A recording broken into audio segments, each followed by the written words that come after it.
Oh, I see. So every contract that the MTA contracts, you want me to be held responsible? This one, yes, because you get immigrant workers got cheated out of $2.5 million and their health care, and the orders came from on high. Yeah, so you Boomers say hate if they did it, when that would someone obviously be just wrong. says, The it's not MTA my contracts responsibility. for $6 billion per year. They have multiple. Why the f do you want to be mayor then, jackass, if you're not going to be responsible? On the state of New York.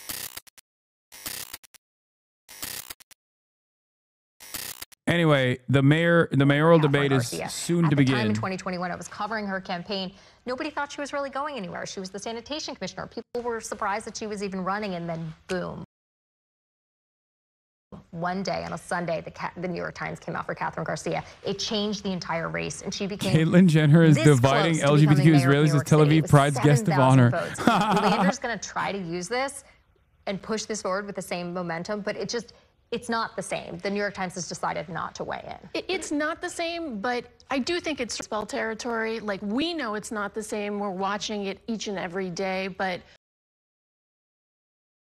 if you're a New York Times subscriber and you have been waiting for them to give, their seal of approval to a candidate, are you parsing whether or not it was the editorial board or this panel? I'm not sure. Yeah. It will be very interesting to see. I think this is an experiment that the New York Times is engaging in.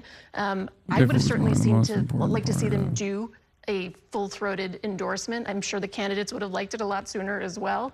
But I do think it's a test. And I do think it will be hard for the candidates on stage tonight to explain it the way you just did if Lander does proclaim that he is the New York Times editorial panel endorsed candidate. How do you take that away?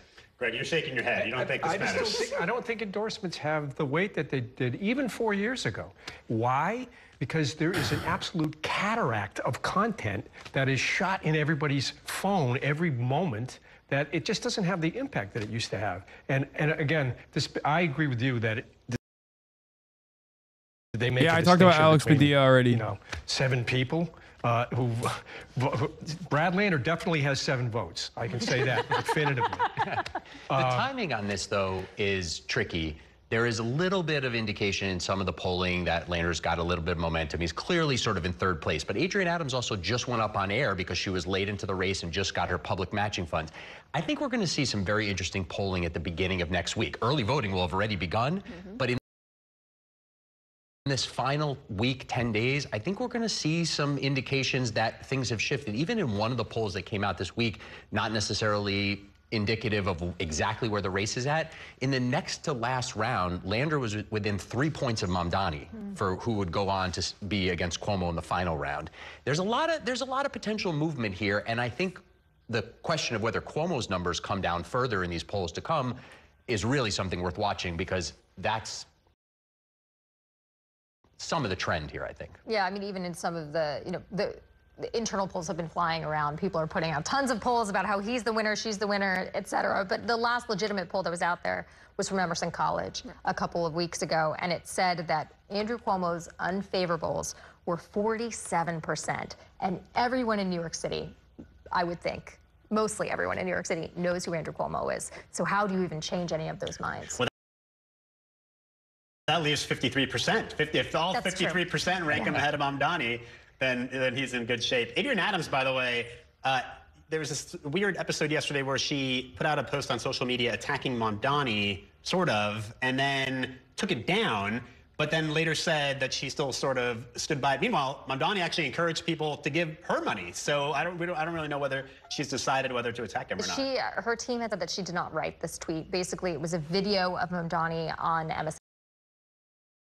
MSNBC a couple of days ago saying that ICE should be abolished. That's worth watching tonight. Yeah. Adrienne Adams, Mamdani, I think. Yeah. All right, guys, that's going to do it for now. We are going to head to John Jay College in just a minute. You can join us online at ny1.com or on the Spectrum News app during the debate. Courtney, Bernadette Hogan, and I will be live blogging our commentary throughout, and let us know your thoughts using the hashtag. I can't believe he's said abolish ICE. We'll all be back at 9 o'clock as soon as the debate wraps up for our post-debate special with reaction from the candidates and our own analysis. Now here is Errol Lewis, Brian Lair, and Katie Honan with the candidates at John Jay College.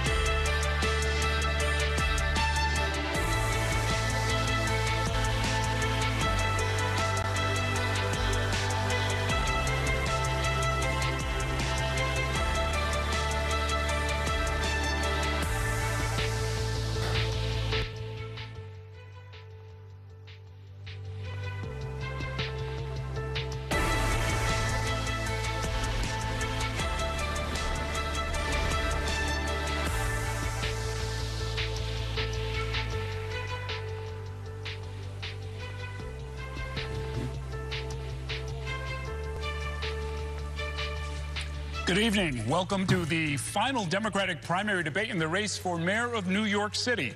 I'm Errol Lewis, political anchor for Spectrum News New York 1, and we're coming to you from the Gerald W. Lynch Theater at John Jay College of Criminal Justice, located on the west side of Manhattan. I do think there will be more attacks coming Zohran's way now that he has not a commanding lead, but like at least one poll that shows him leading. The candidates have been making their pitches to New Yorkers for months now, and we are only hours away from the start of early voting across the 5 boroughs, starting on Saturday. Over the next 2 hours, you're going to hear from the 7 leading Democratic candidates on their proposals on issues directly affecting the lives of New Yorkers.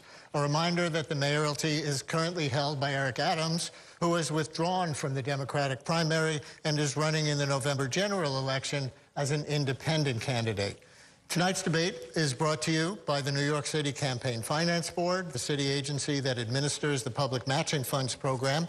It's also sponsored by Spectrum News New York 1, WNYC Gothamist, and The City, and Spectrum Noticias. And our co-sponsors are John Jay College of Criminal Justice, the Craig Newmark Graduate School of Journalism at CUNY, the Center for New York City and State Law at New York Law School, and the Museum of the City of New York. And you can watch tonight's debate without a paywall on ny1.com. It's also being broadcast on NYC TV, WNYC Radio, the Spectrum News YouTube page, and C-SPAN, and in Spanish on Spectrum Noticias and YouTube. The candidates joining us tonight have met a polling or fundraising threshold established by the Campaign Finance Board in order to take part in the debate. In alphabetical order, Adrienne Adams is the City Council Speaker representing parts of Southeast Queens. Andrew Cuomo previously served as governor of the state of New York. Brad Lander is the New York City Comptroller. Zohran Mamdani is a state assembly member representing parts of Queens. I really hope the first question is about Israel. Please, I need to know. I need to know how much people want to. I really need to hear about how much they love Israel. Please ask about Israel. Oh my God! Look at the ribbon.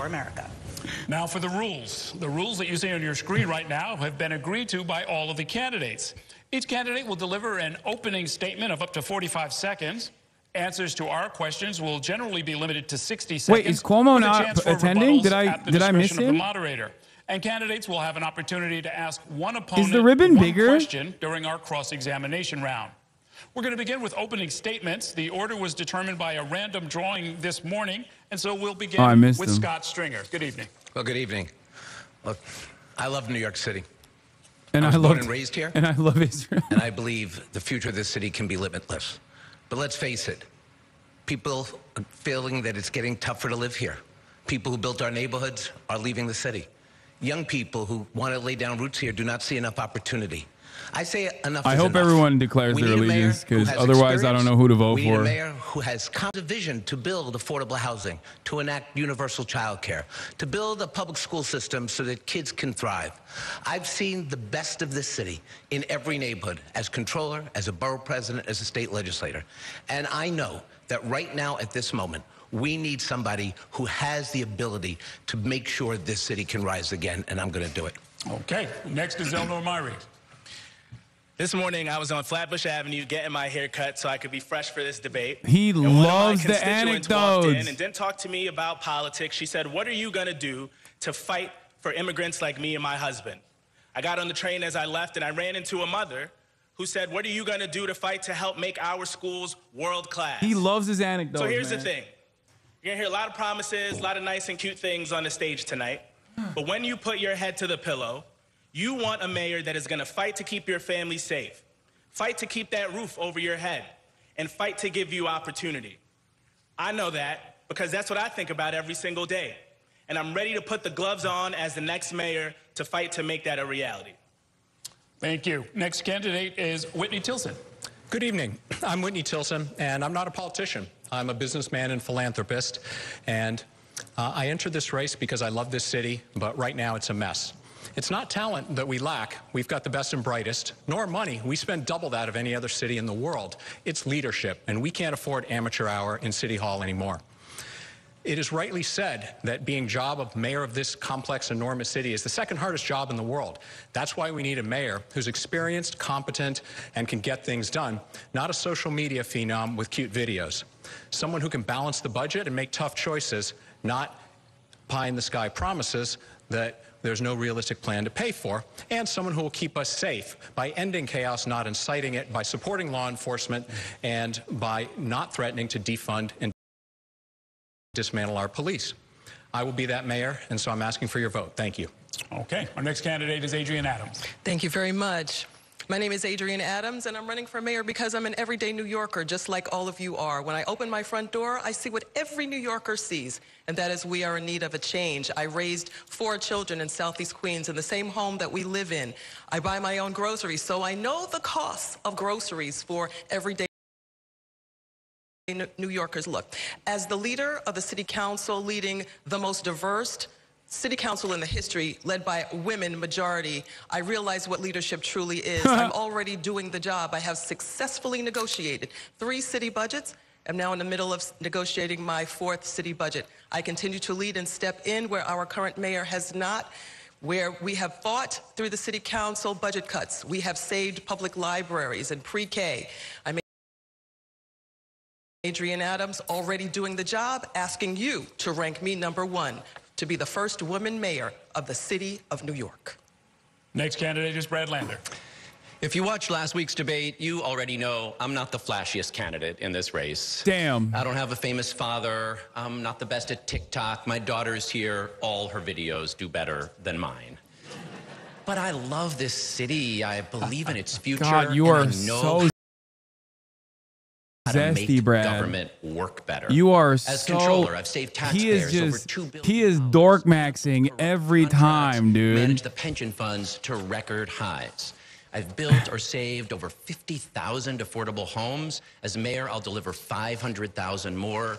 That's why today the New York Times opinion panel said I'm the best choice for mayor. I've got the public integrity that New Yorkers deserve, the progressive values that New Yorkers share, and the management chops to deliver on them. Next is Zohran Mamdani. My name is Assemblymember Zohran Mamdani, and I am running to make the city affordable. I'll freeze the rent for millions of tenants, make buses fast and free, and deliver universal childcare. And before you ask, I'll pay for it by taxing the rich. The same billionaires who put Donald Trump back in the White House, the same ones who are funding Andrew Cuomo's campaign. Like many New Yorkers, I wasn't born in this country, but I grew up in this city, and it's one that we're in danger of losing. We're under attack from authoritarianism from the outside and an affordability crisis from the inside. Yet if you turned on your television 20 years ago, you'd have heard the same tired, failed policies you'll hear from politicians tonight. It's time for a new generation of leadership. And that's exactly what my campaign is building. A movement of more than 36,000 volunteers who have knocked on nearly 1 million doors and left us just 2 points away from City Hall. So join us, and let's win a New York you can afford. Next is Andrew Cuomo. Good evening, and thank you all very much for having me here today. I do have a very famous parent who I'm very proud of, Matilda Cuomo, and I hope she's watching. Everyone has a plan, as you've heard. Everyone always has a plan. That's always the way. But the question for tonight is, who has the ability to get the job done? That's really the question. Who can build housing? I built housing across the nation as HUD secretary. I built LaGuardia Airport, Kosciuszko Bridge, 2nd Avenue subway, and more. Who can do public safety? While my colleagues were defunding the police, I was adding more police. Who can manage the city? I manage the state that has double the budget of New York City. And who can take on Donald Trump? That is the big question. The cities all across this country, but he never sent them into New York when I was there, and he never will when I am mayor. A job looks easy when you haven't done it. Experience matters. I will get the job done. I will work for you 24/7. Thank you for your opening statements, candidates. Mr. Cuomo, many New Yorkers are concerned about what's happening in Los Angeles, workplace immigration raids and deportations, protests with some violence, the president's deployment of the National Guard and the Marines over the objection of the governor and the mayor. The Trump aide Stephen Miller said the mayor has no say. If you were mayor of New York right now, how would you handle this situation if something like that happened here? Yeah, we had this situation before, right? This is not a case of first impression. President Trump did this and Trump won. He did it a number of times. He sent troops into cities all across the country. This is him being macho, authoritarianism. He's the commander-in-chief. He never sent them into New York because I said to him, you better never send troops into New York. We don't need them. It would be a hostile act. It would be a problem. Right now, in this situation, we're going to protect our immigrants. This is a sanctuary city, and we are going to defend the laws of the sanctuary city. We have an NYPD that is the largest police force in the United States of America. Donald Trump only picks fights that he can win. He cannot win a fight with me. Yeah, because you're aligned. He also already has a DOJ case on you.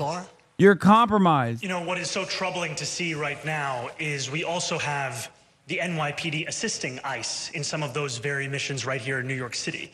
We saw the Strategic Response Group arrest a pastor who was peacefully observing the arrest of a migrant at Federal Plaza. When I am the mayor, the NYPD will serve public safety of New Yorkers. They will not assist Trump's ICE agents. And furthermore, though Donald Trump may not believe in the law, we have to be clear that we do, and we will in fact bring back our law department to its pre-pandemic staffing levels, 200 additional lawyers, and start to provide lawyers for immigrants who are in deportation cases, because we know that by doing so, we in fact increase their likelihood of coming home to their families in New York City by 11 times. Finally, we can see examples in previous mayoral administrations where the mayor's team, like Steve Banks in the last administration, took every single step they could to ensure that none of the personal information the city had would be turned over to the Trump administration. I would follow that example through all of our agencies. Say that he's compromised by the DOJ. Ms. Adams, Ooh, big staying claps. on this topic, but with kind of a follow-up. If the president sees what he thinks is disorder in the streets and believes that local and state law enforcement officials are not doing a good job at protecting citizens and property, why shouldn't he step in? His supporters say that's his responsibility. We are right now dealing with a lawless president enacting lawless behavior across this entire nation.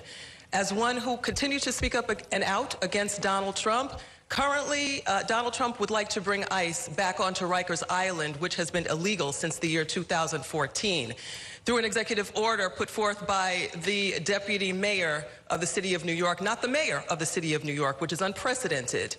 They want to bring ICE back onto Rikers Island. And the person that she is the baddest AG in the nation. Her name is Tish James. She said, Adrian, if Donald Trump starts to get in your way, sue him.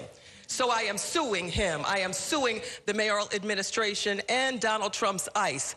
We will continue to protect immigrants when I am mayor, just like I am protecting them as the leader of the city council. We will make sure that Donald Trump's ICE obeys the law. We are a sanctuary city. I am here to protect that in the city council. And when I am mayor, I will continue to protect. No, she got more emotion than Kamala. She has more passion than Kamala. Continuing on the same track, but if the president says the mayor has no say, which seems to be the case because he did deploy the Marines and the National Guard, what would you do? What could you do? Let me tell you about how the mayor could have a say. Last Thursday and again this morning, I went down to the federal building to observe immigration court and then accompany immigrants out past ICE agents so they could get out of the federal building and back to their families. One was a couple with kids in our city school system. They were worried they weren't going to see them again. So I stand up to bullies. I don't back down from a fight, and I will make clear that we're going to protect the 40% of New Yorkers who are immigrants, and we're going to keep them safe, and we're going to keep New York City safe. You can de-escalate conflict. What Trump wants is to strike fear and escalate conflict. We're going to make clear we stand up for immigrant New Yorkers, and we de-escalate and keep the peace. I do want to tell you, though, about some immigrant New Yorkers that Andrew Cuomo screwed when he was governor, and we're defending in my office. A couple of hundred immigrant subway cleaners who he made clean the subway cars, but cheated out of the prevailing wages and health care that they were due. We're fighting right now to get it back. I stand up to bullies, and I'll stand up to Donald Trump. Mr. Cuomo, you were named, so we may not be able to do this every time all night, but you were named, so you get a brief response. I don't know what Mr. Lander is talking about. The MTA contracted for cleaning services. I assume that's what he's talking about. The MTA goes through a rigorous contracting process. They should never have hired illegal immigrants if it is true. But obviously, I had nothing to do with them hiring. I'm sorry, is that what you said? What did you call them? If anyone was undocumented or they didn't pay the proper wages, they're laughing at him in the room. You didn't pay them the proper wages. You cheated them out of the prevailing wages they were due and the health care they were due. I didn't contract with them at all. The MTA contracted with them. Who appoints the chair of the MTA? Oh, I see. So every contract that the MTA contracts, you want me to be held responsible? This one, yes, because 100 immigrant workers got cheated out of $2.5 million and their health care, and the orders came from on high. Yeah, so you Boomers hate when someone just says, it's not my responsibility. $6 billion per year. They have multiple. What if you want to be mayor then, jackass? If you're not going to be responsible. The state of New York, who I'm sure he's almost okay, as good Brad. as you. Okay, Brad, I take it back. He was dork maxing, but he's now cooking. Workers under city contracts. But nerds rise up. Trump and Mr. Stringer, you can reply to that if you want. But my moving on question is, his administration has made deep cuts to some programs that directly fund services for New Yorkers. A listener to my radio show asks, how do you propose addressing funding shortfalls for critical services, or which programs will you prioritize above others, assuming you can't make up for all the funding gaps? And please tell everybody how you think your approach would be better than the other candidates. Sure, Brian. Well, look, I was in Trump 1 when I was the city controller. And during that time period, I didn't let him get this city down. During my time, I managed to divest $4 billion from fossil fuels controller. I divested from gun manufacturers. I divested from private prisons. I put the line in the sand with that guy, and I will do the same as mayor. Look, when you grow up in Washington Heights, everything comes your way. And you understand the only way to deal with it as a bully is to draw the line early and fight back. So here's specifically what I'm going to do. First, as mayor, we're going to establish a very, very rainy day fund. We need to get $500 million from the state and $500 million from the city so that we can continue to replenish the money that Donald Trump is taking from us. $80 million was taken in the dead of night. We need to keep the social safety net alive until Hakeem Jeffries becomes the speaker and we can dismantle the Trump organization in just two seconds, just to straighten out the two of them. His ribbon does look tiny. I was the one who brought the prevailing case with the MTA on those workers, and I believed very strongly then that we have to make sure that we pay wages so people can live and stay in New York, and that's why I did it. Mr. Myrie, same question about dealing with the defunding of the city. First let me put my lawyer hat on for a second. What Donald Trump is doing right now is flat out unconstitutional, and we got to say that very clearly, because they are counting on the chaos being normal. They're counting on us being relaxed about this approach because we see it in the headlines every day.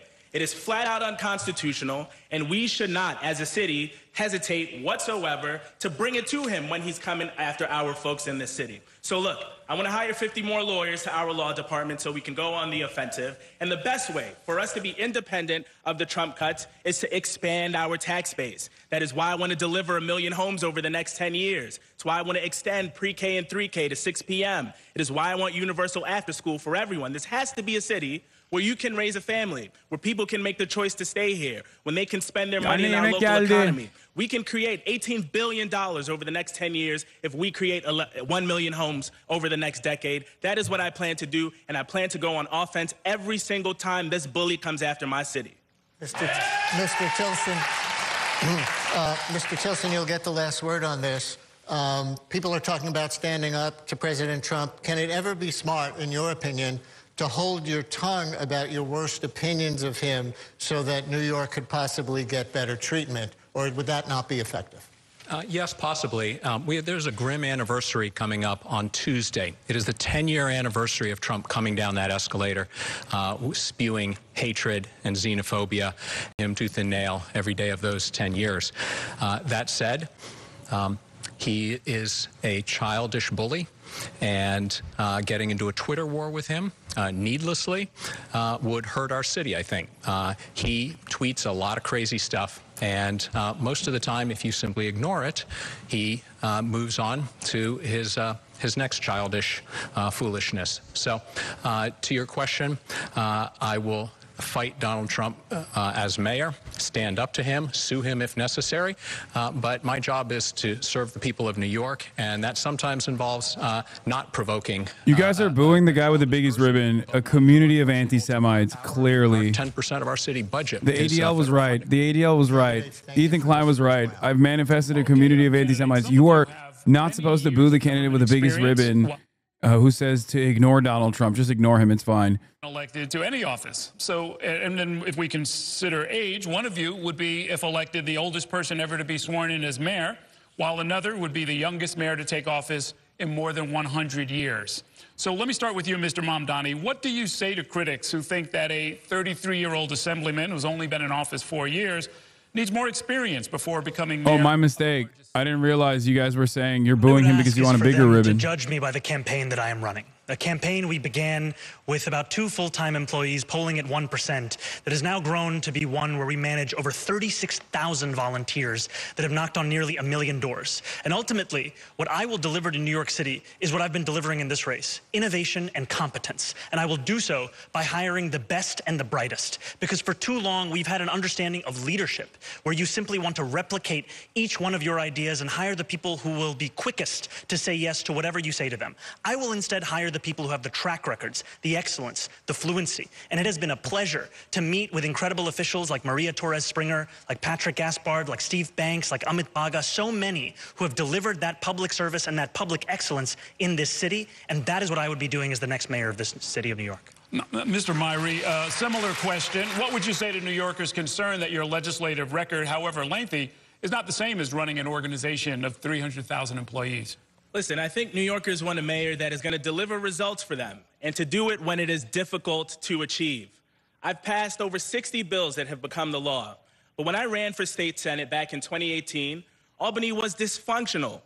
Some rogue Democrats, propped up by Andrew Cuomo, prevented so many legislation that would help everyday New Yorkers, whether it was protection for tenants, whether it was reproductive health, whether it was climate legislation, whether it was your right to be safe in your neighborhood. And on day one in the state senate, I passed something called early voting, which all of us are going to participate in on this Saturday. So I am about the results and about the work. I have built coalition. I have listened to stakeholders. I've done really difficult things. That is the job of the mayor, to get everyone at the table and to achieve something that people said was impossible. I've been in the business of delivering for the people of my district. I look forward to doing the same thing for the people of New York City. Cuomo, if elected, you would be the oldest person ever sworn in as mayor. If you served 2 full terms, you'd be 76 years old upon leaving office. Is somebody in their 70s the ideal age for holding the second hardest job in America? Let's do 1 term at a time if we can. I think you raise a very important point. Experience matters. And I think inexperience is dangerous in this case.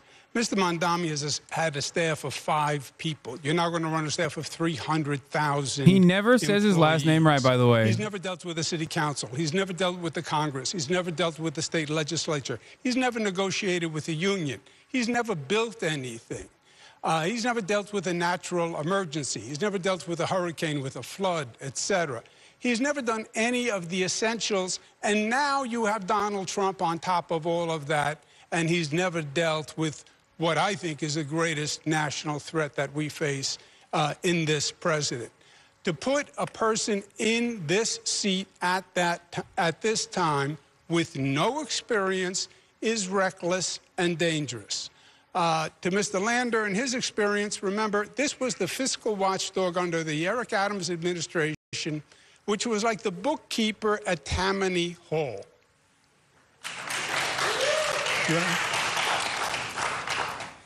Mr. Mamdani. To Mr. Cuomo, I have never had to resign in disgrace. I have never cut Medicaid. I have never stolen hundreds of millions of dollars from the MTA. I have never hounded the 13 women who credibly accused me of sexual harassment. I have never sued for their gynecological records, and I have never done those things because I am not you, Mr. Cuomo. And furthermore, the name is Mamdani, M-A-M-D-A-N-I. You should learn how to say it because we got to get it right. Yeah. Mr. Lander. May I respond? My response, or is this my I don't 60 care seconds on about that your question? last name. Let Mr. Landers speak, and then you can respond to both. Okay. Just because Those this my women response deserved to it. Andrew, or I'm is this my 60 Italian. seconds? It's my This is your response culture. if you choose. Thank you. So I've gotten so many Eric Adams contracts canceled, we can't keep track. He tried to put a $432 million no-bid crony contract, and we audited it, and we got it canceled. We have done it time and time again. Andrew knows a lot about corruption. That's part of the experience he had. He created a corruption commission and then killed it as soon as it got too close to him. But his senior aides had to resign in corruption disgrace. And let's be clear, he has experience, but leadership is not inviting 25-year-old young women into your office, as he admitted he did, and then asking them about their intimate life and whether they would date older men. I lead by building the best teams, not through sexual harassment, corruption, and disgrace. Mr. Cuomo. Mr. Mamdani's right. He's never done anything, period. Mr. Mamdani. This is a man who... Just say the name right, Mamdani. This is a man who has done nothing. He's accomplished nothing. 3 bills are all he passed. City full of immigrants. He has the worst attendance record in the New York State City Assembly. full of immigrants. He has They've never all held fucking a experienced real a guy job. like Andrew Cuomo He has fucking up their zero name accomplishments. deliberately. I want to be very And now clear. he thinks he's going to be ready to be mayor of the city of New York. It is laughable. It is laughable, and it is dangerous. I want really Mr. quick, and then Cuomo we're to gonna look move on. out into the crowd and look at Richard Chow, who lost his brother to suicide because of the taxi driver debt crisis. I went with Mr. Chow over many, many months organizing to push this very city to finally reckon with its complicity in that, and we won $450 million in debt relief. And I want you to look at him and tell him that that's nothing. Okay. Let's You passed let's move to. Oh, he used personal anecdote. Oh my God. Oh my God. He had a crowd Just cut placement to personal chase anecdote. and tell what's really going on here. So, truth be told, experience matters. And Andrew Cuomo has experience. I know that. He does. But vision matters. And Mamdani said it right? Mamdani, almost there. Okay, I'm getting there. Almost there. But you have the vision, and you have articulated it during the campaign. The problem is we need somebody who can do both. Oh, And it's my him. experience and my vision, when you combine it, is the third, and that's what we they're have. laughing. Very good. Very good.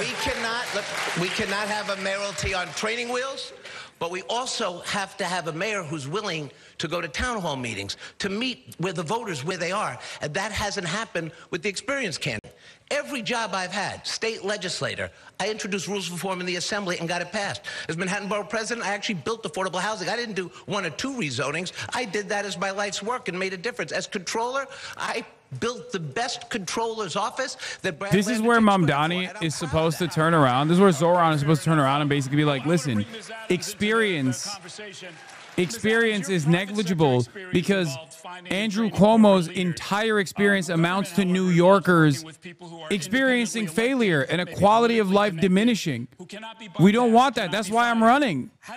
We need people who are dynamic. We need candidates who are younger. We need candidates who are actually experienced with the life experience of what it's like to be working poor in this city. Not someone who comes from a political dynasty that has cursed the New York State and New York City for their entire lives and is directly responsible for all the pain New Yorkers feel in this affordability crisis. As one that has seen 120,000 units of affordable housing coming up in the city, as one who has championed the largest victory for affordable housing in a generation, as one that is already doing this work, as one that has taken private skills from the private sector in management. I have trained people that will make more money than I will ever make in a lifetime. And bringing those skills with me into the public sector, into the New York City Council, now leading a body of 50 council members as the one with the experience ready to go to work tomorrow, because where I work is where everyone else on this stage aspires to work, in City Hall in Adrian Adams, New York. Okay. I have a question for you, Mr. Tilson, related to this discussion. You have frequently said on the campaign trail that, quote, career politicians have caused many of the city's problems or made them worse. You said tonight, in fact, that this is no time for amateur hour. Explain why a lack of experience running a city agency would make you a better manager than some of your rivals here.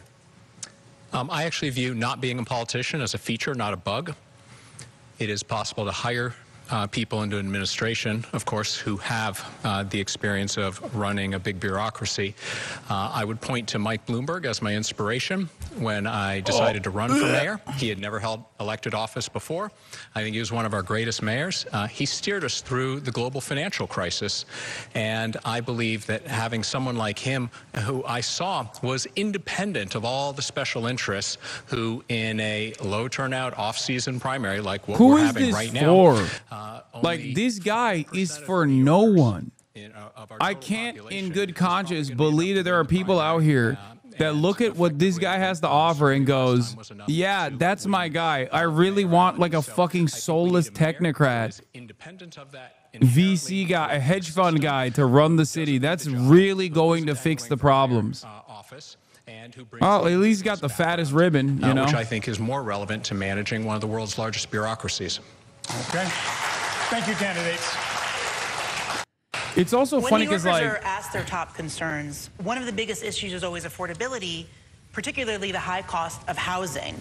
Millions of New Yorkers in rent-stabilized apartments are currently awaiting a final ruling from the Rent Guidelines Board about how much they could pay more each month in rent. But first, we'll get to a crucial question about the production of housing. We want you, the candidates, to address New Yorkers with your top proposal to ease the housing crunch. And I'll start with you, Mr. Myrie. We know you've been vocal about a plan to build and preserve 1 million units of housing. You mentioned it earlier. Is that a realistic possibility given the current dynamics in the city? Let me tell you what's real, Katie. People are leaving the city because they can't afford to stay here. They can't afford the rent. Home. Like me and my wife, who were looking to put down roots in the same neighborhood we grew up in, people are struggling. And we've had leaders of the past that have put their solutions forward, and things have only gotten worse. So yes, 1 million homes over the next 10 years, because we can't keep nibbling around the edges. That is the only way we're actually going to bring down the cost of housing. And listen, is it going to be challenging? Of course it's going to be challenging. But anything worth anything is going to be hard to do. We built the Empire State Building in 13 months, and we did it 100 years ago. Come on already. Of course we can do 1 million homes. I want to change our public land to be affordable housing. I want to convert our industrial areas to residential. We have commercial real estate space that is laying vacant that can be converted as well. We have opportunities to revitalize NYCHA. We got to be bold in this moment, but we need the leadership and the courage to get it done, and that's what I'm going to do. Thank you. Mr. Stringer, your housing model, your housing plan is to model a highly successful plan from the 1950s. You call it Mitchell-Lama 2.0. It sounds ideal, but how would you pay for this expansive plan? Okay, this is where we just got to have an honest conversation. I get 1 million. I could easily say we could do 2.5 million, given my experience. It's all. Put that aside for a second. I love People him. Need affordable housing now. They need like not for mayor, but just I love him in general. Is we take the 1,000 vacant lots I audited as controller, and we give that land back to the people, to not-for-profits, to limited profit developers. We don't ask the luxury developers to build the low-end and affordable housing we need. We get a generation of people to come in and build the tens of thousands of units of housing. See, it's not just about building housing. The second question, or the question that I care passionately about, is is who are we building housing for? We got to build more housing, 2- 3-bedroom apartments for families so that after the second kid, they don't leave, they stay here. We need to do what we did with Mitchell-Lama housing, a housing stock that is the best practice in the world. We got to build more of that housing, integrated housing, because the people who moved into those buildings, you know what they did? They didn't just exist in those apartments. They built communities, schools, and daycare centers. And this is a promise I can keep while I'm alive, while I'm mayor, and we'll see what happens going forward. But let's do that immediately on day one when I'm mayor. Thank you. Mr. Lander, as mayor, you declare a housing emergency which could help you build 500,000 homes, including on city-owned golf courses. How do you get the citywide support for this plan? So the New York Times opinion panel today said I was the best choice for mayor because I combine clear and bold plans and a real track record of delivering. That is especially true on housing. In the neighborhood around the Gowanus Canal, when I was council member, I organized the community to support redevelopment. More housing, more affordable housing is going up there than anywhere else in the city, and the community's supporting it because it's coming with open space and affordable art studios, as well as 3,000 genuinely affordable homes. We're even fixing up the NYCHA units nearby. As controller, I saved the 35,000 rent-stabilized units that were put at risk when Signature Bank failed by investing to buy the mortgages on them. I know how to do this. I have a detailed plan for getting 500,000 units built. That's around the Interborough Express, where we've got new opportunities for transit-oriented development. And we can build great new neighborhoods on 4 of the city's 12 golf courses because people will be excited about courtyards for families, about daycare centers, about new schools and libraries, places they could own in neighborhoods they will love. Thank you. Okay, Mr. Cuomo, you were HUD secretary, you were governor for more than a decade, you managed a nonprofit housing organization.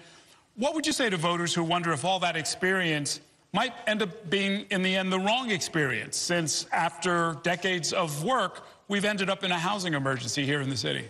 Yeah, I would say, Errol, I would say, look at That's what I mean. Right? That's why you can use experience against Cuomo like this. Everyone has a plan. They had a plan to build LaGuardia Airport. But it shouldn't be coming. But that shouldn't be coming from the fucking moderators. It should be coming from Zohran. But nobody could do it until I did it. They had a plan to finish the 2nd Avenue subway, but nobody could do it until I could do it. Now we have plans to build affordable housing, and we do need hundreds of thousands of units of affordable housing, there's no doubt, but we're going to need a different model. The city HPD does not work to create this volume. The state housing program does not work to create this volume. We're going to have to accelerate the ULERP program, and then we're going to have to open every option available.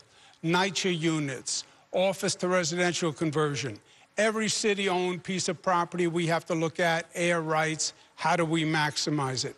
We are going to have a full-on assault to build affordable housing. And yes, it's one thing to have a plan.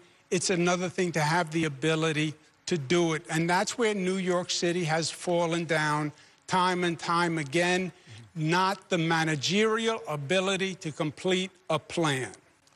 Ms. Adams, you mentioned the recent City of Yes rezoning that you were instrumental in helping to pass. It's supposed to create tens of thousands of units of housing, but the experience of past rezonings, like the one in downtown Brooklyn, suggests that it can take as long as 10 years or longer for rezonings to result in actual construction. If you're elected mayor, what would be your plan to get units built more quickly than that? We're going to build it faster and by the way, build anything like the scale that we're talking about. I said it's the opposite of his plan because his plan is to spend $100 billion city dollars the counter this is so simple housing. It's like, oh, if the private sector was supposed to help New Yorkers, it would have by now. What you're describing is the past 30 years of private-public partnership. And I think every New Yorker that doesn't make $20 million a year like you recognizes a very different reality than someone who is out of touch, such as yourself, experiences. By 15% in 3 years, and rents dropped by 20%. I don't just want to stabilize rent. I think we can drop rents in this city. That's the objective. But right now, it's outrageous that businesses and real estate developers have to hire expediters to deal with the city bureaucracy. So it's a much bigger problem, and the mayor controls most or all of this. Thank you. Mr. Mamdani.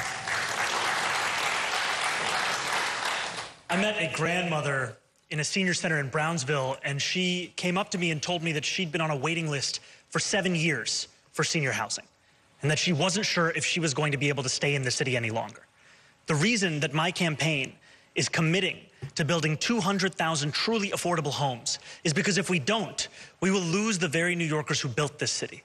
And we will lose them unless we rapidly scale up the programs we already have. Programs in HPD like SARA, Senior Affordable Rental Apartments, ELA, extremely low-level affordability, the very kind of programs that are built for the New Yorkers who are being priced out of the market. And we do this while also ensuring that it is easier to build even for the private sector. We end the requirement to build parking. We end this piecemeal approach that we've taken, instead having a city-wide comprehensive planning approach. These are the kinds of ways in which we can actually ensure that we start to build more than 4 houses per 1,000 people, that we actually start to get up to Jersey City and Tokyo and build the housing that's necessary in this city. To finish this round, by a show of hands, I will translate for the radio audience, how many of you would support a rent-stabilized rent freeze this year? Hands up if you do. Okay, the ones whose hands are up are Stringer, Myrie, Mamdani, and Lander. Not up. Can you state the question, please? Would you support your donors who gave you $2.5 million to freeze the rent? In the rent stabilization system this year, a rent freeze this year? Yes or no, Mr. Cuomo? Would I vote for a rent freeze this year? Yes. I'd leave it to the Rent Guidelines Board. Now, who controls them? The mayor. We appoint them. The law controls them. You should read it once in a while. The law didn't control you, did it? You should read it. Ms. Adams, your hand was not up, was it? Why not? Oh, it was There raised. has to be a balance there, So though, only between the Mr. homeowners as well, Tilson's though. hand was not Oh up. my God. That was a yes or no. Oh my God. And finally, also She on went the show of half hands, up because on she rent supports a freeze or balance no, for the a homeowners. listener to my show asks, would you be open to tying rent increases to landlord rates of return, their profits, rather than simply on 1 year's costs? The last time we had a rent freeze, it was Yes or terrible. no, if you're open. Okay. I'm going to figure out where you live and I'm going to call up your landlord and I'm going to tell your landlord to increase your rent because it seems like you're not paying enough. I mean, by your own admission. Are you chill with that? Already. It's part of the formula. It is part of the formula. Now you look at Own my net house. operating Yeah, there it income is. relative to cost. Well, as it should then be. this doesn't. Mr. Lander's This right. doesn't That is the worry law. you at all. Look This at the doesn't. costs This shouldn't that the bother you at all. landlord is, incurring, and that's how you set the Asshole. increase if you do. But also the profits. The Yes, but profit margins. Yeah, they do an economic analysis. Yeah. That's what the Rent Okay. Guidelines Board does. Katie. Thank you. And this question is from Mr. Cuomo because it did come up earlier. My grandmother Many is a voters are landlord. grappling Of with course how it to does. disqualify you or not. Yeah. After the sexual harassment Yeah, findings I hope. that led to I'm your sorry to say resignation this, as but I hope your governor. grandmother How do is you not going to argue be able people should to consider have that a factor and higher let the other candidates give their take? higher profit margin next year.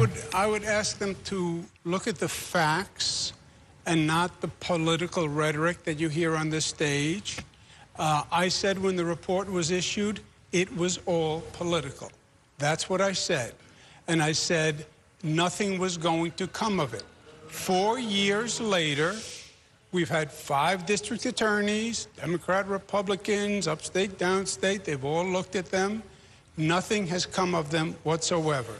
There has been one civil case that's been resolved. I was dropped from the case. So absolutely nothing has come except political fodder for my opponents and political fodder at the time. Do any other candidates want to chime in? Andrew, you admitted at the time that you called a 25-year-old staffer into your office and asked her questions about whether she'd had older partners and whether she was available and intimated that you were looking for a partner. Everybody here knows that you sexually harassed women, that you created a toxic work environment. We're here with all these CUNY students, many of them young women. I went to the City College commencement. The valedictorian is going to come work at the Department of Homeless Services. I'm gonna be 100% real, by the way. Don't go work at City Hall. It's kind of crazy to say this, but I don't think women give a shit about rape, like voting for rapists. Like, at least looking at the current margins for Cuomo, there are a majority of women who don't give a shit. At a camera and lie And also Trump, too, obviously. At the time. I never said that. I never said that. And by the way, that has been totally disproven. Obviously, men don't give a shit at all, even though, ironically enough, white men are the only demographic that's more pro-Zohran than pro-Cuomo. But a report was issued. The DAs looked at it. They all disagree with you. I was dropped from the case. So those are the facts. The Biden Justice Department and the Attorney General of the state of New York, and again, it was reported that you admitted at the time that it was a mistake to call that 25-year-old into your office. Folks can check the record. And the Attorney General, know if he worked for you, you would fire him. Hang on. Attorney General's, just wrap up. The Attorney General's report was determined by a court to be hearsay and not a finding at all.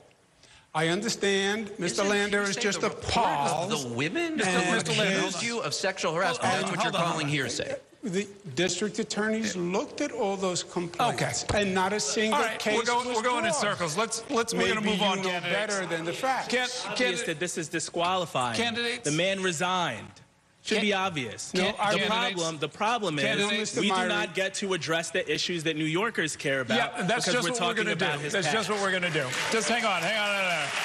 We are done with this topic. We're going to move on to the next one, candidates. Let's talk about quality of life, concerns about disorder and public safety. The number of complaints about disorderly conduct in New York City have nearly tripled compared to the pre-pandemic year of 2018. Arrests for disorderly conduct have risen significantly. But New Yorkers still say they are less satisfied about their quality of life than in the past. So we're going to start with you, Mr. Lander. Do you want the NYPD to address quality of life violations, or is there some other way to do it? And how would you address concerns about quality of life without violating constitutional rights or opening the door to accusations of illegal profiling? As mayor, my #1 priority will be to end street homelessness for people with serious mental illness. When I talk to people about what's influencing their quality of life, what would they like changed? They would like to be able to get on the subway and feel safer. Last week I talked about a friend whose middle school's surrounded by a mentally ill homeless person. But we don't have to be a city where a couple thousand of our mentally ill neighbors sleep on subway platforms and the sidewalks and stoops of our buildings. And yes, of course, NYPD have a role to play in keeping neighborhoods safe, getting guns off the street, but no amount of policing is going to connect a homeless mentally ill person to the housing and services that they actually need. The plan that will is called Housing First. It's working in Houston and Denver and Salt Lake Guys, City. he's not. Don't get caught up in the language. He's not wrong. I will use it to end street homelessness for people with serious mental illness. He's not wrong, and he wants to do Housing First. Like, he's dork maxing, but he's right. Okay, Mr. Stringer.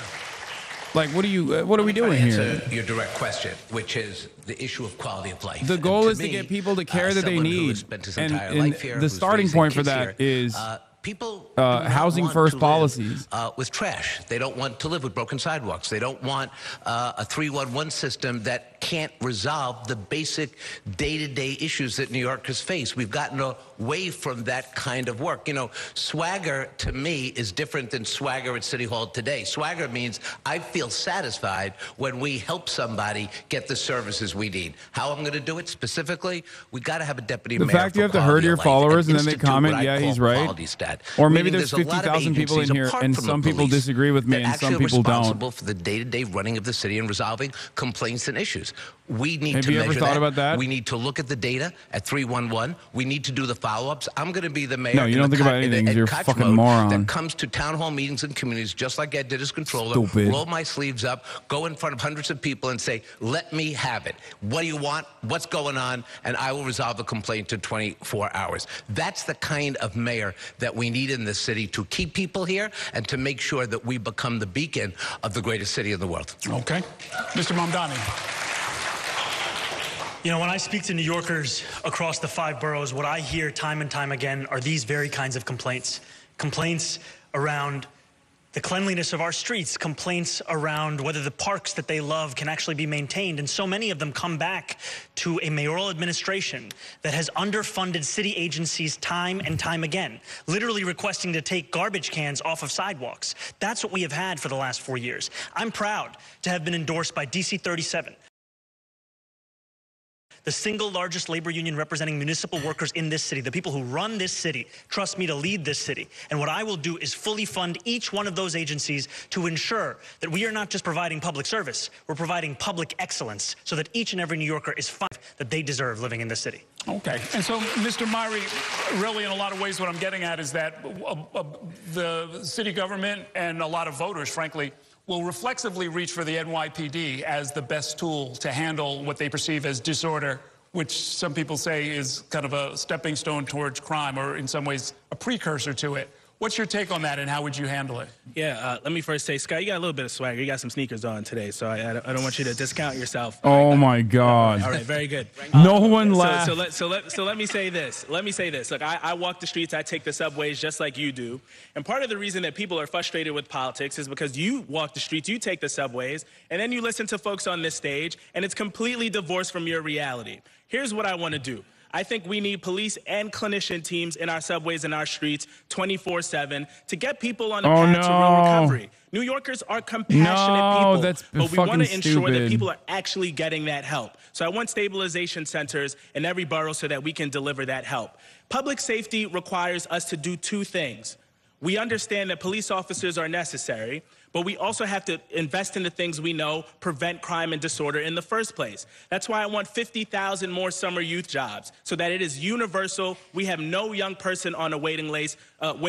Stop telling our kids what not to do without giving them something to do. I want universal after school as well, so that we can have a safe place to be and have our families have a place where their children can stay. Okay. Mr. Tilson.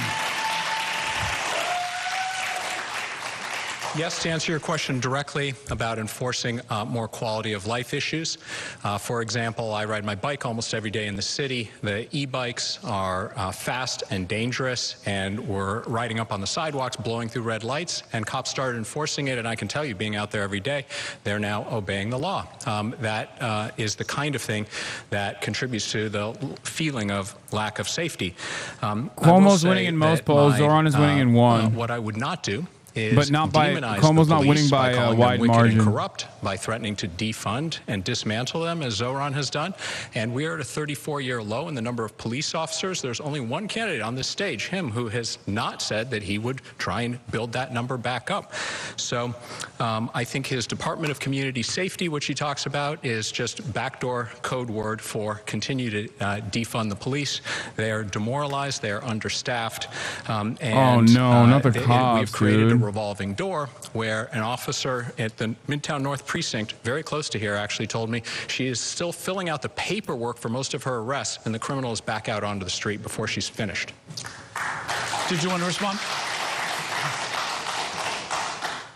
I want to say it very clearly, because both Mr. Tilson and Andrew Cuomo's Republican billionaire donors have been lying about me on our television screens and right now.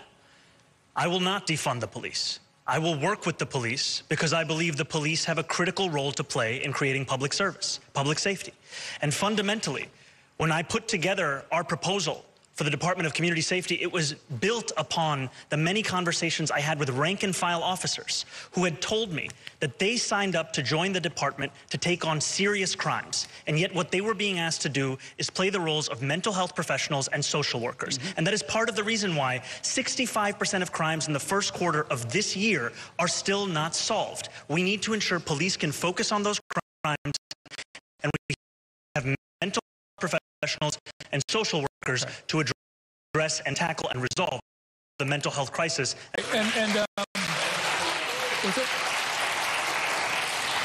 Whitney, did you not talk about my police retention plan, or you didn't? Come on, Scott. Ms. Adams, I want to bring you in the conversation because you were at City Hall when the funding question came up that has been interpreted by some as defund the police. What was happening then in that particular session with that particular proposal? And if you're elected, what would you do about this question of where and when and if the police get involved in quality of life policing? Thank you for asking the clarifying question, Errol, very much. The FY 2021 budget season was a very, very tough season for the New York City Council and, quite frankly, for the mayoral administration as well. We were still masked up in the pandemic, and New York City was very, very underfunded as a city. We were looking towards going in the hole, if you will. So several city agencies had to take a haircut. The NYPD was one of those agencies, as were many, many city agencies. Heck, the New York City Council, we had to take a haircut. So there was funding reallocation that happened across the board for New York City because of the pandemic. So, I mean, services were cut. Many folks out there realized that some of park services were cut and other services were cut as well, unfortunately. So that was the climate that we were in, pandemic season. As mayor, though, I know that New York City is fiscally found. Our issue right now is going to be Trump-proofing the New York City, Trump-proofing New York City, which I am doing right now as one who is negotiating the 4th New York City budget, something that no one else on this stage can say. And we've already put aside in reserves through my leadership on the council $1.9 billion to begin to protect the people of the city of New York from Donald Trump's harsh cuts. We want the administration to not match us, go above us. We're going to need to make sure that our resources. Some chatters in Tehran are saying that they're hearing explosions. That our children, our seniors, our health care is Be protected. safe, chatters. And as leader of the Iranian city council, chatters. I've already made a start in doing just that. All right, thank you. Mr. Cuomo. Yeah, if we wonder why the people watching this are frustrated, is because of the disconnect of what they're hearing. They are afraid on the streets. They feel unsafe. You can quote statistics all day long. They get afraid walking into the subway. They get afraid walking down the street when they see a mentally ill homeless person. We did defund the police. We did. We cut $1 billion from the police. People on this stage said, defund the police. That was the chant. And $1 billion was taken from the police department. Mr. Mamdani says he would dismantle the police. He still says it wrong. Everyone's laughing now. That's his expression.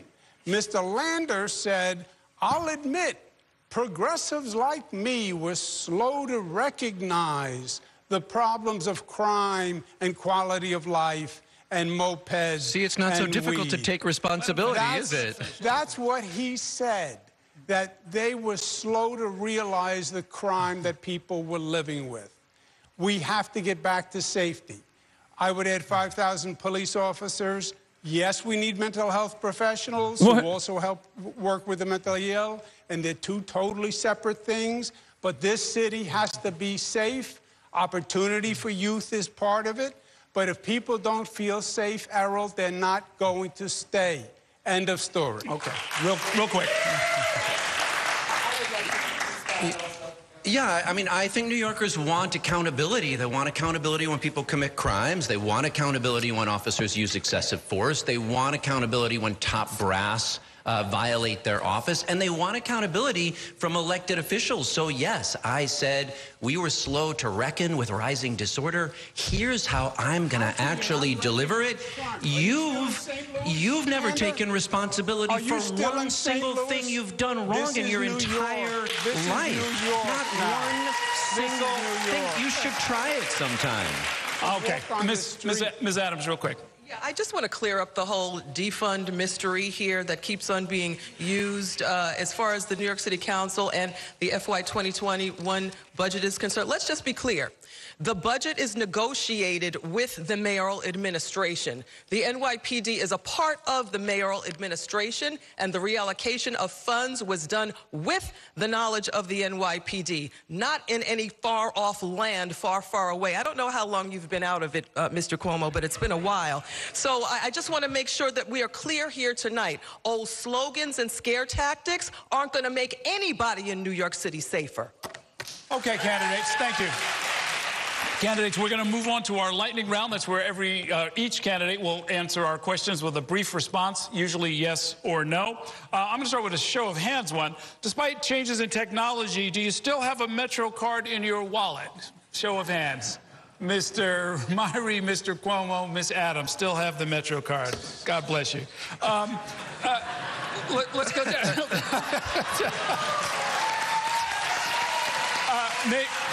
Name one department that you would make cuts to. We'll go right down the line. Mr. Tilson. Israel has declared a special state of emergency in the home front. Lightning. Following the state of Israel's preemptive strike against Iran. I think there's a lot of fat to cut in the DOE budget. A missile and drone strike against the state of Israel's civilian population is expected. They literally started bombing Iran and then declared a state of emergency, claiming it's a preemptive strike against Iran. What the fuck? Efficiencies in every city agency to make them more run better and efficient. So it's not about cutting or targeting one agency. It's really about doing due diligence in all the agencies. Sorry, Mr. Myrie. Yeah, Holy I think, shit. New Yorkers experience city services every day. It's not about who has what. It's about how we're delivering. So I think it's important that we are efficient in that. I think we can shift some funding from the Economic Development Corporation to our city's general fund. Mr. Mamdani. I think we have to end our city's addiction to consulting and contracts. We're currently paying McKinsey millions of dollars to design a trash can. We don't have to do that. Mr. Landon. Last year, we paid out $2 billion in claims against the city. I'll put them on the books of city agencies so they have an incentive to reduce them. They can keep half the savings. It's hundreds of millions of dollars we can save. Mr. Cuomo. City government hasn't been properly managed in 12 years. It needs an overhaul from top to bottom. That's what I think has to be done. Where'd you start? Where would you start? I think if housing is a top priority, I would start with HPD because that's one of the first jobs we have to start. Okay. Ms. Adams. You know, I'm still negotiating the city budget, the only one on the stage that's doing this thing. So let's just be real about it. The mayor actually implemented Israel is not maybe attacking Iran. Israel is attacking Iran right now. They have officially declared a preemptive attack against Iran and also officially declared a state of emergency. Breaking as of 3 minutes ago from Barak Ravid, Israeli Minister of Defense Israel Katz declares a special state of emergency in the home front throughout the entire state of Israel. Following the state of Israel's preemptive strike against Iran, a missile and drone strike against the state of Israel and its civilian population is expected, says Israel Katz. Mr. Cuomo. No, the law is a joke. Mr. Lander. Not a joke, but not by 2027 either. Mr. Mamdani. Israel officially conducts strikes in Iran. So the chatters in Tehran that reported hearing explosion sounds were correct. It is not yet clear what Israel is targeting. Also, statement posted by the IDF to Telegram just now changes the home front command defensive guidelines. Following the situational assessment, it was determined that as of today, at 3 a.m., immediate changes will be made to the home front command guidelines. As a part of the changes, it was decided to shift all areas of the country from full activity to essential activity. The guidelines include a prohibition of educational activities, gatherings, and workplaces, except for essential sectors. The public is required to follow the guidelines published on the official Homefront Command channels. Full guidelines will be updated on the National Emergency Portal and the Homefront Command app. After hours market closed 5 minutes ago. Holy fuck, did Israel just strike? They struck right on the dot. Now, America has said that it won't participate in an Israeli strike on Iran. But, of course, this does not mean that America won't defend Israel. Let's be real. America is defending Israel. Park every day. We circled the park and had a number of favorite playgrounds. I'd say the favorite we called playground number 1, which is at 96th and 5th. And I've actually called for permanently making the park's budget 1% of the city budget, so it increases with the city's budget. Their parks are our gems. Mr. Stringer. 1% for parks because every kid deserves outdoors, and we have got to make sure we fix all the parks, not just in wealthy communities. But look, my favorite park is where the kids want to play. So if it's on a basketball court, I'm there. If it's Central Park, I'm there. Rockefeller Park, I'm there. Commercial I have no jets decision-making that were heading to Tel Aviv have begun to turn around over the eastern Mediterranean. My favorite park is Prospect Park, and my parents... Let's go, yeah, Prospect Park in the house. My parents are here in the audience with us, and it is where I learned how to ride a bike. It is where they took me throughout my childhood. So I absolutely would commit to 1% to our city's parks. It's a shame that we have not done that already. Mr. Mamdani. I would absolutely commit 1% of the city budget to the Parks Department. I'm proud to have done so over the course of this campaign, and I have to say that my favorite park is Astoria Park. Mr. Lander. Zelnor Myrie is right on this question. Prospect Park is the best park in New York City, and my kids are here, and they played baseball and learned to ride their bikes, and I was just at the Celebrate Brooklyn concert opening. Yes, we'll do 1%, but we've got to focus it on the parks that need it most. I passed a law that helps us do that, and as mayor, I'll make sure we focus on those parks that have been way too long neglected. Thank you, Mr. Cuomo. Yes to the 1%, and I'd also like to see the private sector. I'm in Tehran. We heard a really loud explosion followed by several faint explosions. My parents are in Karaj, and they're also hearing explosions. Trump posted this right at 7-2. The Trump card? Ain't no fucking way. No. Mike Fuckabee is in Jerusalem right now. Obviously his favorite place on the planet. At our embassy in Jerusalem and closely following the situation, we will remain here all night. Pray for the peace in Jerusalem. What was targeted? How will Iran respond? They said they will target U.S. bases. So many uncertainties. I know. And there's a lot of people posting footage, but we don't know. Like, I don't know if this is confirmed. You understand? So we'll wait for more trusted resources. I'm not going to go with like BNO news. You know what I mean? Israel's now striking the capital, Tehran. Israel lacks the heavy bombers needed to destroy deeply buried Iranian sites like Fordow and may resort to repeated raids. The Pentagon canceled a top general's visit to Israel, signaling distance from any strike plans. Why Israel can't destroy Iran's nuclear program alone. Hardened nuclear sites, buried under 80 to 100 meters of rock. Only US GBU-57 massive ordnance penetrator B-2 bomber exclusives can reach it. Israel lacks both the GBU-57s and the B-2 bombers. Israel's GBU-28 can penetrate 6 meters of concrete, insufficient to destroy Fordow or similar deep sites. There's also operational limitations. Over 2,000 kilometers one way, requires multiple in-air refuelings, tanker capacity. Israel's fleet is too small for sustained long-range operations. The conclusion, Israel can carry out targeted attacks, but destroying Iran's nuclear program outright is beyond its solo capacity. U.S. help is essential for such a mission to succeed. This is from Axios. Tehran, sounds of explosion heard in Iran's capital. Israel's defense minister. Yeah. I already covered that. Yeah, here's also another ominous development. Per a cable obtained by Dropsite News, the State Department is creating a Middle East task force to coordinate crisis-related support to U.S. citizens, public messaging, and diplomatic engagement due to increased tensions in the region. As in, they're setting up a specific task force for manufacturing consent to potentially go to war with Iran, considering that they didn't set this up for the past 19, 20 months of genocide to defend Israel's image. This means that America will get more hands-on involved, and in order to deliver their hands-on involvement to the public with a more appealing message, this could be the reason why they're setting up a task force. The Iranian journalist is posting more video footage as well of more sites that were bombed, seemingly. Is the debate over? No, but I'm tuning away from the debate for a second because this is, this is a developing situation. It's has a high priority. Well, obviously, the debate is coming back from break right now, but also no NOTAMs for civilian flights in the area. Planes are still flying. Commercial airliners have started turning around. But I think when they declared a state of emergency, that also comes with a NOTAM, right? From John Jay College of Criminal Justice. We're more than halfway through the debate with the 7 leading Democratic candidates. Now it is time for the cross-examination round. That's when each candidate gets a chance to ask one question of one rival. Our order was selected at random, and we'll begin with Scott Stringer. Thank you, Earl. My question is for Adrian Adams. So during the City of Yes negotiations, you successfully brought billions of dollars in benefits and opportunity on top of City of Yes. As you know, I've been campaigning because I really do believe we can have a realistic opportunity to take those parcels of land and turn them into affordable housing.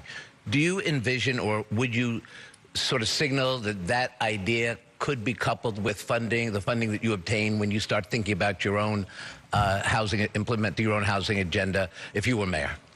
Well, Scott, thank you for the question, and thank you for recognizing that I have ushered in billions of dollars for housing for the people of the city of New York. Stock guy says it was time to be exactly after the U.S. post-market close so no one could get ahead of the commodities or futures. I'm inclined, just so you're aware, they waited until right after the post-market close. That's what someone in the chat was saying as well. I normally, under other circumstance, if it was another country, I would say like there's no way and it's just a coincidence. But Israel is so fucking lasered on American politics and whatever the fuck's going on in America. Like they will use uncertainty or moments of panic in American discourse as an opportunity to fucking shelter themselves and will, like, they are super dialed in. Oil and gold spiking, stock futures falling. Not to, obviously they didn't time it for the New York debate about questions against Zohran chatters. The fuck? S&P 500 dropped in the last 2 minutes after market trade. Someone new and sold, hence the big price swing. At a time when there's growing instability in the United States of America, where people are experiencing, like, there's too many different things to hyper focus on in day-to-day American existence. I feel like Israel could have seen this as a unique opportunity to strike, especially as it's the Iran denuclearization agreements with the administration pushed forward was seemingly going nowhere. The only reason why I'm shocked that they did it now, after signaling that they would do it sometime before Sunday, was because of Trump's military parade on Saturday. I know that sounds really fucking stupid, but Trump is really fucking stupid. He is exactly the type of guy. He's exactly the type of guy that would get mad at his birthday parade getting fucked up by a ally. But also, once again, Israel is an extension of America. So nothing Israel does, I think, is considered, on its own, independently from without American supervision. And the organization's platform is not the platform of this campaign. The platform of this campaign is the one you can find on the website at zohranfornyc.com. That's a platform that is going to deliver an affordable city for New Yorkers who are currently being priced out of what is instead the most expensive city in the United States. It's one that we're going to deliver public safety to each and every New Yorker, and we're going to do so by recognizing the critical role that police have to play in that, and also by creating the Department of Community Safety so that police do not have to do the work of mental health professionals, and that we can follow the example, the evidence-based policies we've seen be successful elsewhere in the country, and start to divert those mental health calls outside of the police department so the police department can focus on the 7 major categories of crime. Okay. Next is from Ms. Adams. Yes. Thank you. I was looking for Errol to... Okay, I don't care. Who is this? Oh, okay. Thank you. I have a question for Assemblymember Mamdani. I know how to pronounce your name. Thank you very much, Speaker Adams. Assemblymember, I've A raised preemptive strike is just a strike? Whoa, dude. Dude. Dial it back with the anti-Semitism. Excuse me. No, a preemptive strike is actually an act of self-defense if Israel is doing it. Anyone else doing it to Israel or anywhere else would be considered a direct escalation of violence. But if Israel is doing it, then it's actually anti-Semitic not to consider it a preemptive defensive act. Perhaps the most moral and the most woke and the most kind thing to do. I will not allow this kind of anti-Semitism to manifest in my community. I'm sorry. You are taking a second off, sir. Please. That we are the most qualified to lead this city, because if we didn't believe that, then we would have no business running for mayor. And ultimately, I believe that because I believe the most pressing crisis we're facing here is one of affordability. And that is something that my campaign has been laser focused on. And that is why I'm proud to say that we are going to address it by freezing the rent for millions of rent-stabilized tenants, by making the slowest buses in the country fast and free, and by delivering universal childcare to each and every New York family. Yeah, the reason why I keep muting this stuff, wow, he's got a big applause. The reason why I keep muting this stuff is because none of them are talking about how they want to visit Tel Aviv instantly after this debate is over. And I feel like this level of unprecedented anti-Semitism cannot go on in the New York City mayoral debate. It's like kind of fucked up. Disastrous order, sending people with COVID into nursing homes. Then, as you admitted this week, you personally altered the state health department report to undercount the death total, to hide the death total, and then evaded and lied to these families for 5 years. So tonight, Will you finally apologize to Peter and other grieving New Yorkers, or will you just keep... Or will you just keep gaslighting them with blather about what a great job you claim you did?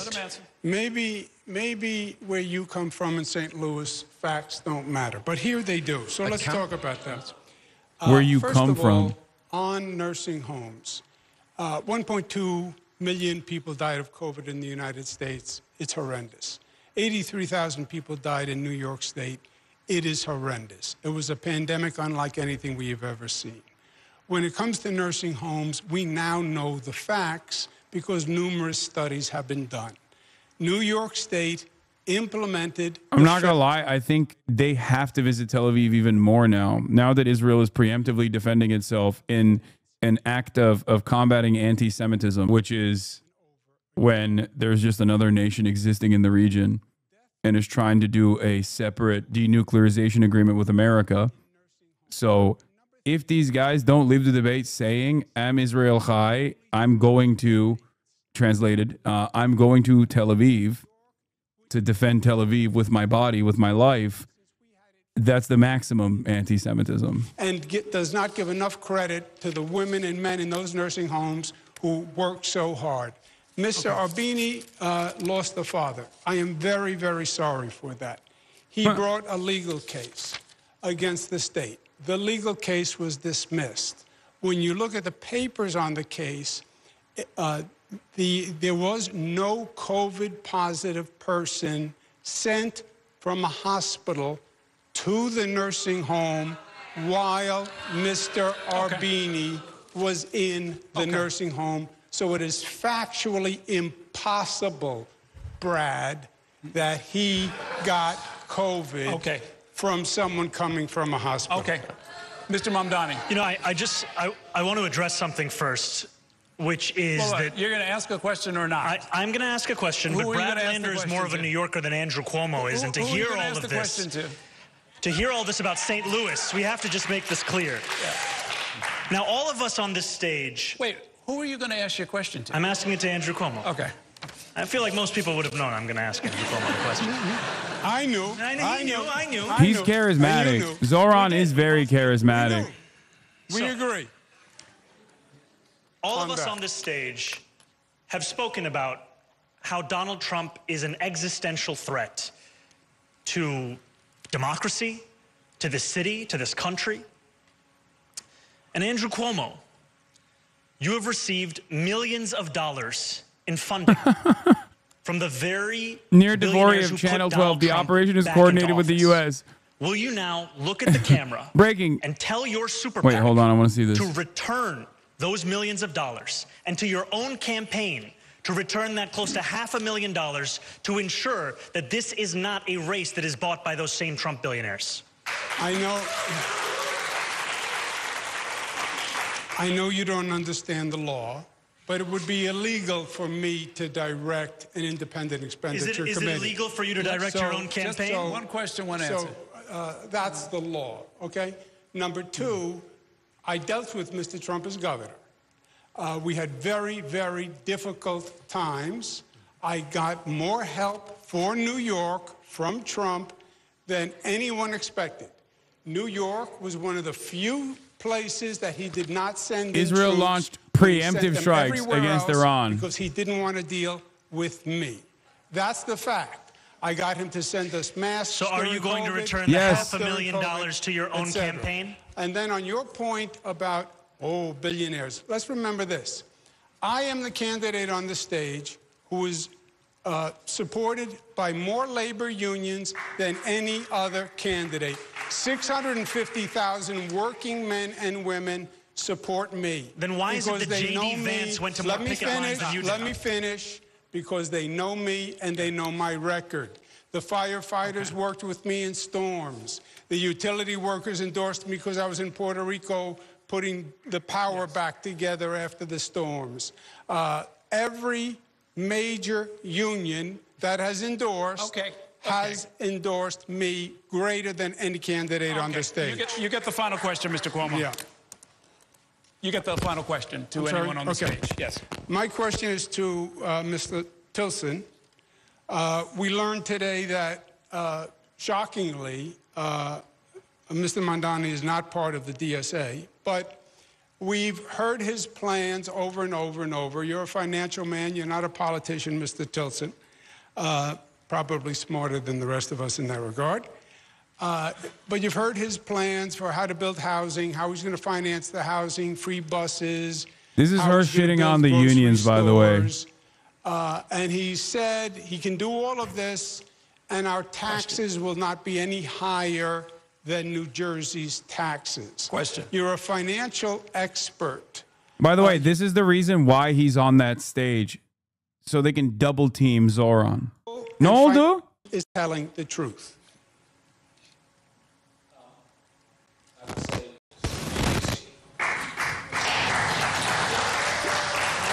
The biggest piece of his, he says he will raise the revenue to pay for all the things that I can't even keep track of, all the spending promises he's making, by raising the corporate tax rate to New Jersey's level.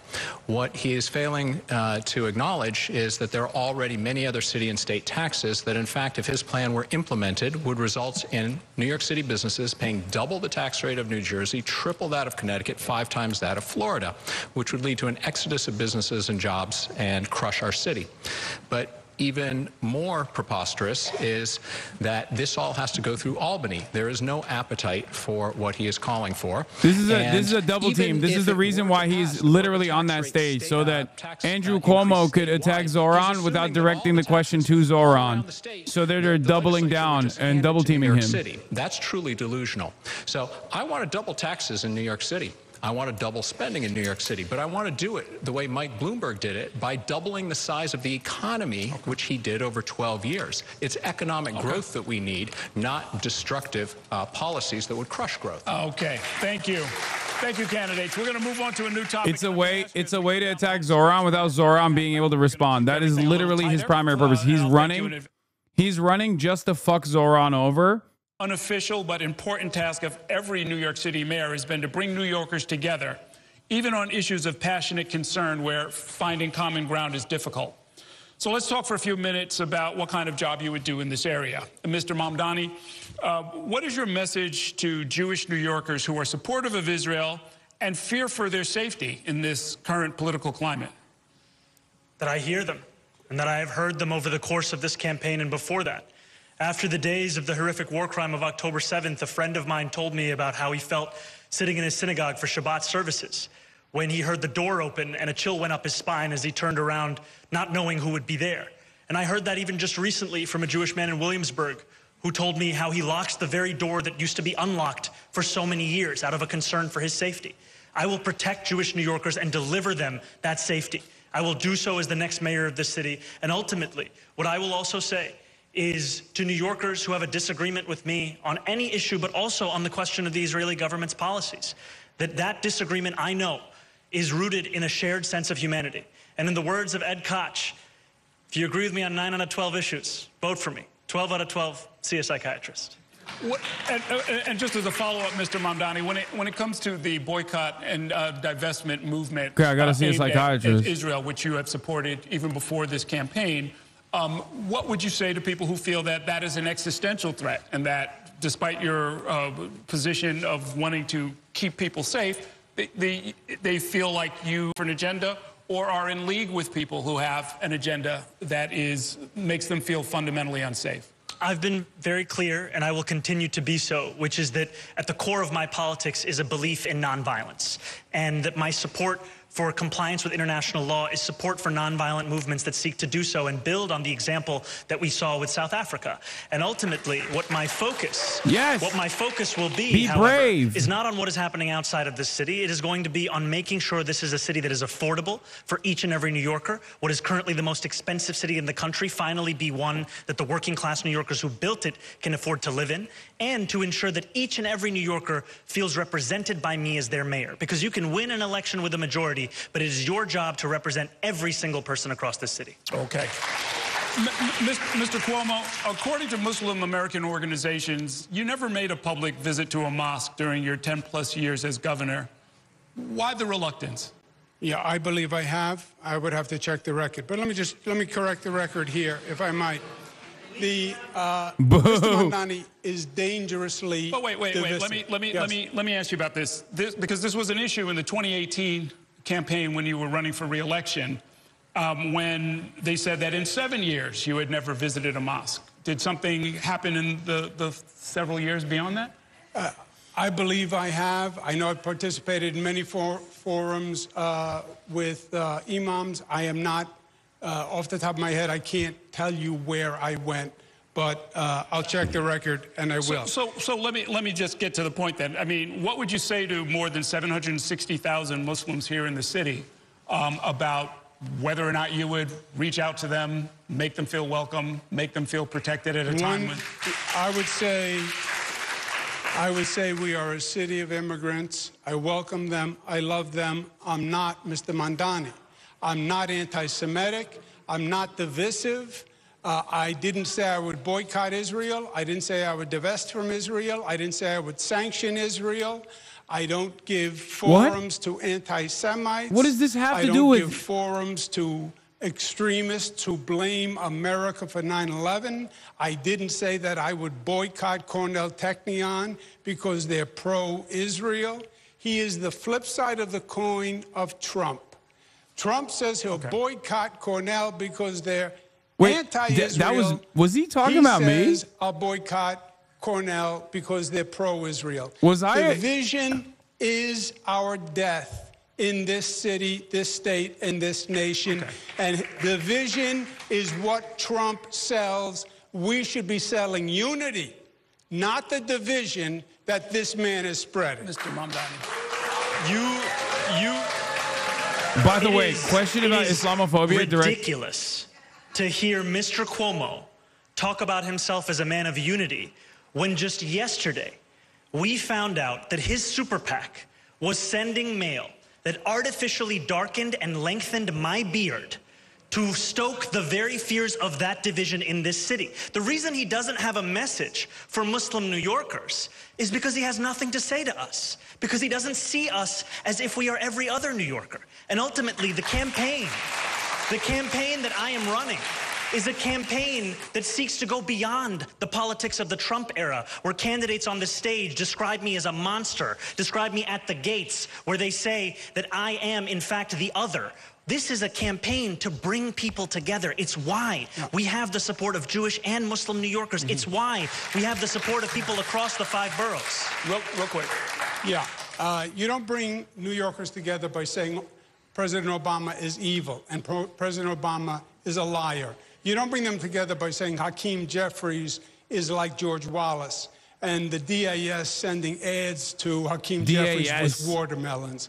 Koch didn't say what you said he said. He said, anyone who threatens Israel, I would never support. Okay. That's what Koch says, and that's you. We're going to bring in the other candidates. I want you to tell me, and we'll do this 60 seconds and keep it a real 60 seconds. What would you do as far as bringing people together around this particular issue, which has brought people into the streets and caused so much controversy in New York? Errol, all New Yorkers deserve to feel safe, no matter who they are.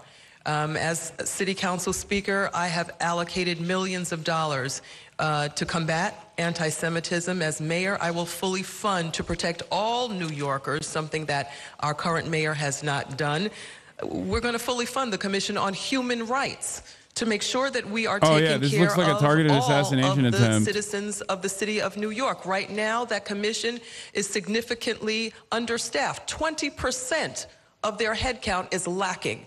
And as mayor, I'm going to make sure that that headcount is appropriate and that we are truly looking forward to unifying this city. Anti-Semitism has grown and it is at its peak in New York City. That is unacceptable. It should be unacceptable to everyone on this stage. And it is something that as mayor, we are going to unify this city once and for all and treating. Ugh, this topic is so fucking annoying.